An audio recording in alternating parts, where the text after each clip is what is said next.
I'm a silly person and forgot to actually turn on my mic through all this, so let me just start over. Hello! My name is Shaggy. That's not my name. I am Shaggy. I am Phil Alitea. And I just had an interesting conversation. I've been talking with Jim and I through an etymology like I do. And because I like to double check that my etymologies make sense. And hello, all of you that are here now with me. Um, and I ended up on a thought. I ended up on a sentence that I just kind of need to talk my way through. I'm telling you about how my day's going, so just hello, but I'm going to talk a little bit before we get into the interacting with the crowd part. I thought the thought at the end of this conversation, for whatever reason, our civilization expects the parents of its children to conquer their children. And I don't necessarily like that thought, but it makes sense etymologically as a sentence that holds water, um, holds water now and in the past. And I like those kinds of sentences. Um, and so I was talking with a friend. I was talking with my buddy Madge. He's back on TikTok. I'll figure out what his links are, and we can do all of that later. But I was talking with my buddy Madge. He's a Patreon subscriber, and we were talking about the etymology of doctor. Well, the word doctor and the word hi, I saw you, Papa Shrek. I said hi. Anyway, the words doctor and docile have the same etymology. They have the same root word. The doc there is teach. It's docere, which means to teach. So a doctor is someone who does the teaching, and someone who is docile is someone who is teachable, who receives teaching. And so docile, that's not how we use docile today. That's not how we use that word. And that really tripped me up. And thinking about that a doctor is a teacher, and a docile person is a person who's teachable, got me to thinking about, well, strategic docility, right? Being strategically teachable, taking what you want from the environment without sacrificing your core person, your core personality, your core being, right? Without becoming a slave to your teacher in some sense. Became what I was thinking about, because they want us to be docile in school, not in they want us to be teachable. They want us to be docile in that they want us to be easily manipulated. They want us to just go along with what we're told to do. I don't necessarily think that's wrong, but through the course of my seeking the etymology, well, that's not what it used to mean. So when these people speaking in Latin and Greek and these very ancient languages, even in the Middle Ages, like the Viking Age, to be docile would be a good thing, because Indo-Europeans, thank you, they're very old, and these are cracks, not turtle shelling. It is a turtle shell down here, but these are cracks. My glasses are about 6 years old and badly need replaced. But in the ancient world, fostering was very normal, especially in Indo-European societies. So what that means is that if you had a son, right, if you had a male child, you would give your male child to another family to raise. And so, like the twins who aren't really twins, but they're twins because they're very gay and do everything together. Hello, Program 67. This was a thing in the mythology because it was a thing in the cultural practice. It was just the way things were done. And so to be strategically docile would be important. You would want to be able to adapt naturally to your... I don't think I can play Brawl Stars. And you would want to be docile to your new family so that you can learn the way that they do things, so that you can learn how to get along in their industry and their family and the home that you now live in, that you can't get away with, hi, Gina Ross. You can't get away with doing bad things that you would be able to get away with your family. Yes, I'm talking to no one. I'm talking about a thought that I had. Anyway, I should have just turned you guys off.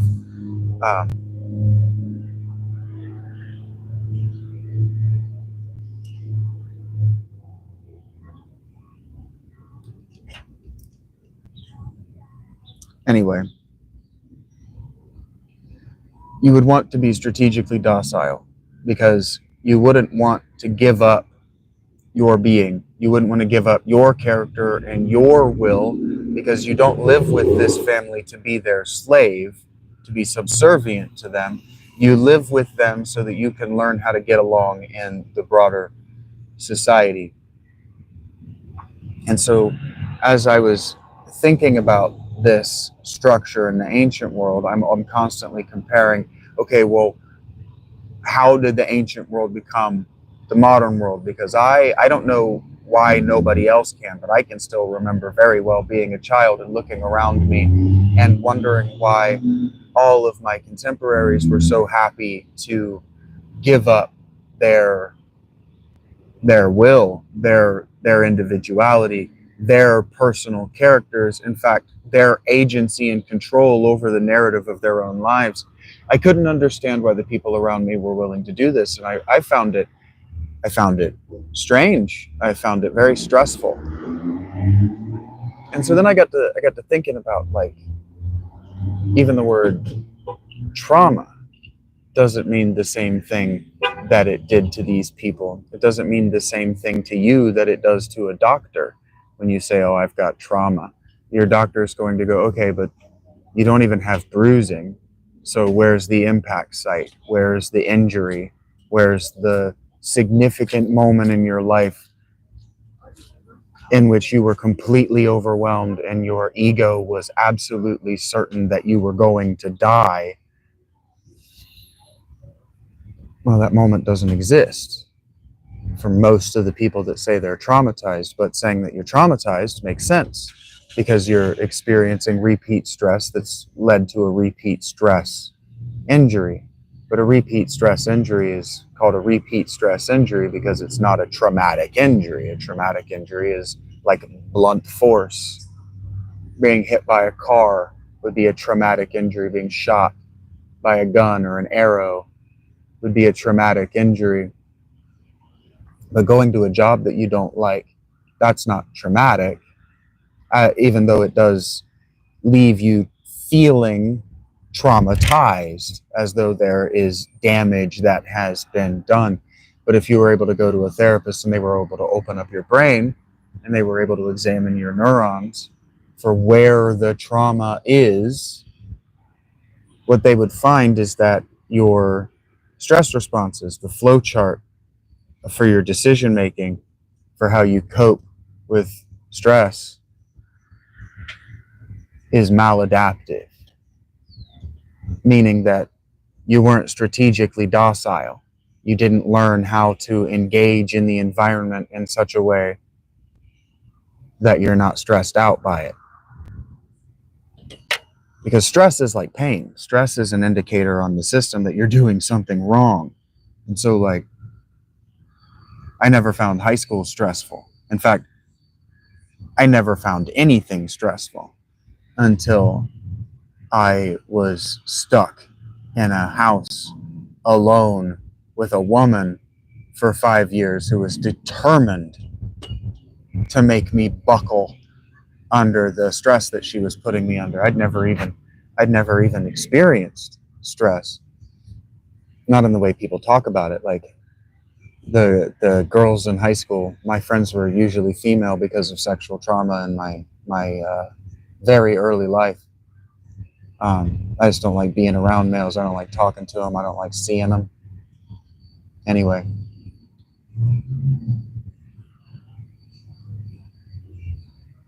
They would always complain about, like, how stressful it was to make sure they got good grades, or how stressful the time management of how much reading and studying they had to do was. And sure, the school system wanted to say that I was just a naturally gifted learner.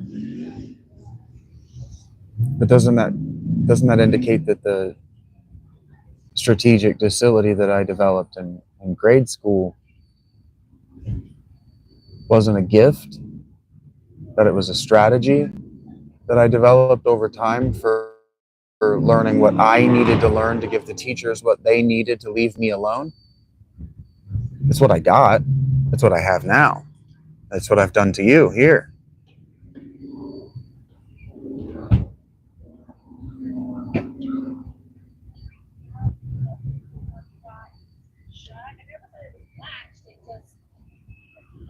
And so if we're all learners, then we're all teaching one another at all times,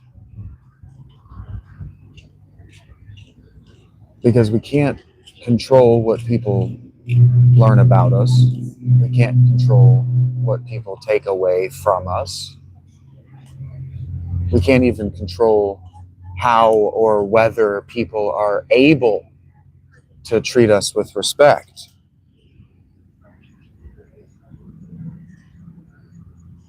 We can't even know what prejudices people come into a conversation with. We can't even know how intelligent we are.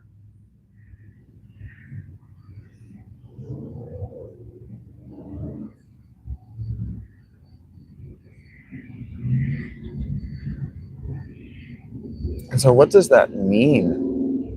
But if all of those things are true, and they are all decidedly true, what does that mean if our parents, according to our government, our state, and our peers, their peers, are required to conquer us? Because I arrived at that, well, if the opposite of docile, if docile is actually not docility at all, if it's not how we use docile, well, okay, well, what is the ancient word that would have been used how we use docile? Those are words like meek and timid, passive, submissive, conquered. These are the words that are associated with slave peoples who have been conquered. When Jesus is talking about the meek shall inherit the earth, he's talking about there are no strong people because nobody in his day has the virtue of courage to stand up for what they believe. Of course, the meek are going to inherit the earth. Look at all of you. Look at how timid and passive all of you are.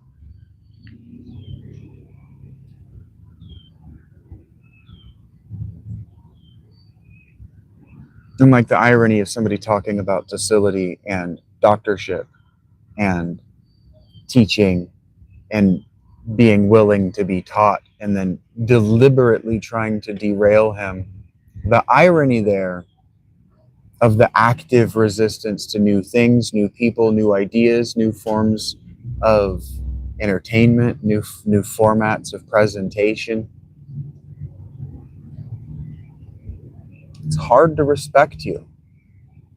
I can't look at you. Like, I'm not looking at you. It's hard to respect you. Because, see, I was in kindergarten, and I learned that when the person who is speaking, because it's their turn to speak, either because they're on the camera, because they're on the television, or because they're on the live stream that's being fed to us into the classroom from the principal's office as he does the morning news, or my peers who are doing some presentation that's being fed to us on the intraweb of our school, my teacher, a guest speaker, that bus that came to visit us and tell us about stranger danger, that when it's the speaker's turn to speak, it's the speaker's turn to speak, and that respect means being quiet and listening to what they have to say, or removing oneself entirely. And see, I think what happened somewhere around 1970, the idea that children should be docile, meaning they should be willing to learn and adapt in ways that are beneficial to their civilization.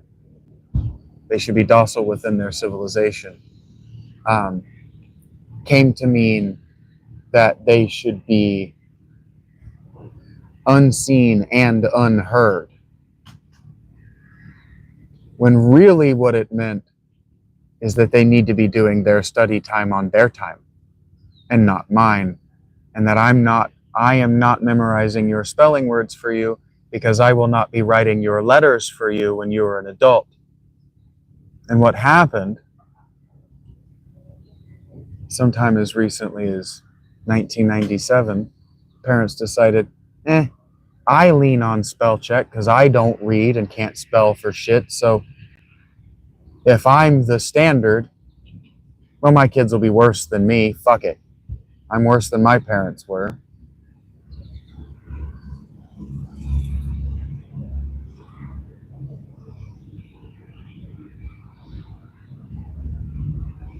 And so everybody claims this childhood trauma from their parents, whether their parents did or did not ever hit them,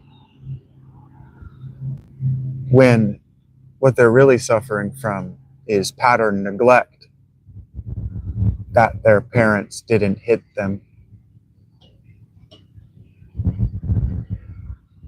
And so it's just this generational pattern that's never gonna stop repeating itself.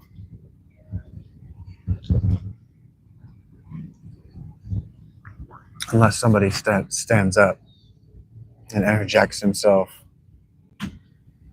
and says, you know that you're only hurting yourself, right?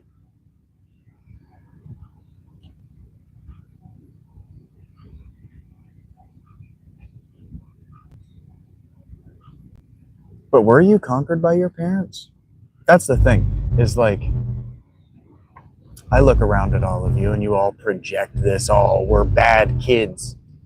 We're going to do all the things we weren't allowed to do in sixth grade. Shit, in first grade, we were old enough to know better. And so we're going to do them all in public because our parents aren't looking.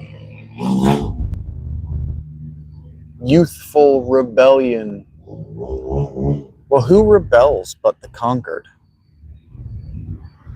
And so, like, the question that I have is, like, if you didn't learn to adapt in a healthy way to your home environment by the time you could speak,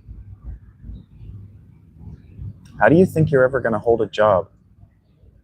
How do you think you're ever going to employ anyone? What do you think you're going to do with all of those billions that you think you're going to get, except piss them away in a wind that's facing you? I don't know. And frankly, now that so many of you in a row have been rude to me, I actually no longer care. Like, I was trying to put myself into an empathetic place to make an attempt at caring, and now I don't. Sorry, Anon E-Mouse. I just no longer care for you chuckle fucks.